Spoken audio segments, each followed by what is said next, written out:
So நம்ம 1ல இருந்து 19 வரைக்கும் பார்ப்போம். டிஆர்சி 01 என்ன? Show cause notice. DRC 01A intimation, just pre intimation. DRC 01B என்னன்னா உங்களோட அவுட்புட் டாக்ஸ் லயபிலிட்டி. டிஎஸ்டிஆர் 1க்கும் 3Bக்கும் உள்ள மிஸ்மேட்ச் ஆட்டோமேட்டிக்கா நோட்டீஸ் இஷ்யூ பண்ணக்கூடியது. 1C என்னன்னா ஐடிசி மிஸ்மேட்ச், 2Bக்கும் 3Bக்குமான மிஸ்மேட்ச். ஸோ இது நீங்க ரெண்டையுமே இல்ல 2 டேஸோ பண்ணோம் 7 டேஸ்க்குள்ள நீங்க செட்டில் பண்ணவில்லை என்றால், செட்டிலோ ரிப்ளை பண்ணி இதை சால்வ் பண்ணவில்லை என்றால் உங்களுக்கு டிஆர்சி 01Dல ரெக்கவரி ப்ரொசீடிங் இனிஷியேட் பண்ணிடுவாங்க. டிஆர்சி 02ங்கிறது டிஆர்சி 01ஓட அடிஷனல் ஸ்டேட்மெண்ட். அதுல ஏதாவது விட்டு போயிருந்தாலும் இல்ல டிமாண்ட் வந்து கம்மியாக இருந்தாலும் டிஆர்சி 02 இஷ்யூ பண்ணுவாங்க. DRC 03 voluntary payment or payment against show cause notice.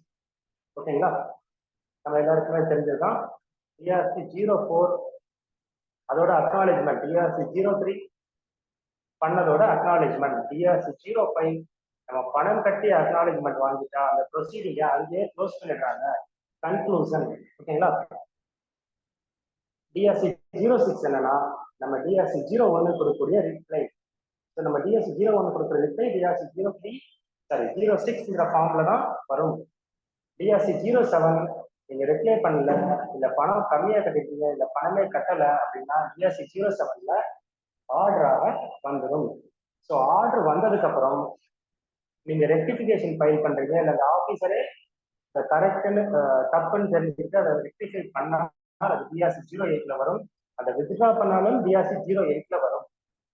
TRC 07A என்னன்னா அதர் எக்ஸிஸ்டிங் லா, அதாவது வேற லால உள்ள டிமாண்ட ஜிஎஸ்டிஆர் 9ல ஜிஎஸ்டி ஆக்ட்ல ஒரு ஆர்டர் இஷ்யூ பண்ணி ரெக்கவர் பண்றது தான் டிஆர்சி 07A.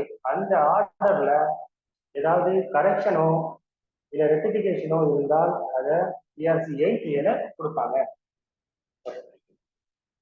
ரெண்டாவது டிஆர்சி 9ல வந்து 12 வரைக்கும் இது வந்து ரெக்கவரி. ஓகேங்களா, டிஆர்சி 9 தான் ரெக்கவரி ஆஃப் குட்ஸ்.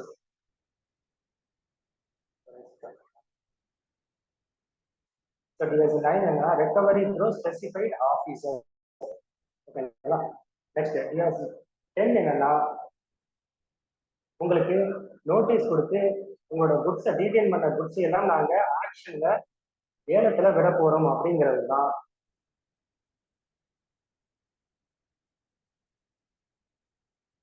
இருக்கு சார், கேக்குதா சார்? வாய்ஸ் கிளியரா சார்? கிளியரா இருக்கு சார், பேசுங்க. ஓகே. ஸோ டிஆர்சி 11 என்னன்னா சக்சஸ்ஃபுல் பிட்டாருக்கு கொடுக்கக்கூடிய நோட்டீஸ் தான் டிஆர்சி 11.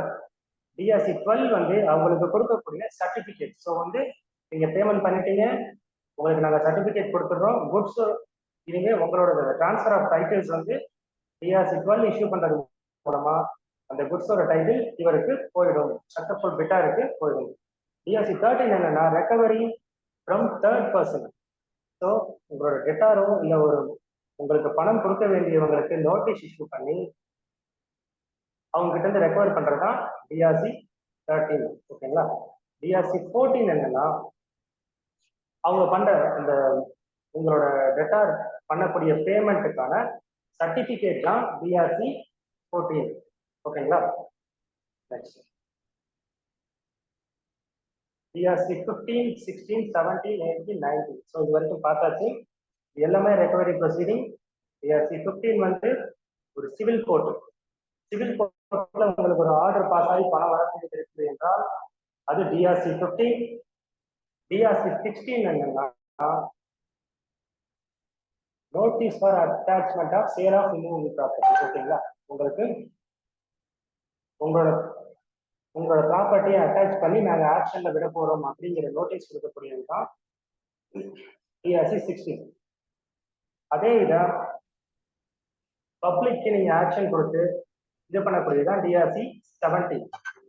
டிஆர்சி 18 வந்து recovery pro land revenue authority, அதாவது ஒரு கலெக்டரோ இல்ல any authorised officer of the district மூலமாக நம்ம ரெக்வயர் பண்ணக்கூடியது டிஆர்சி 18.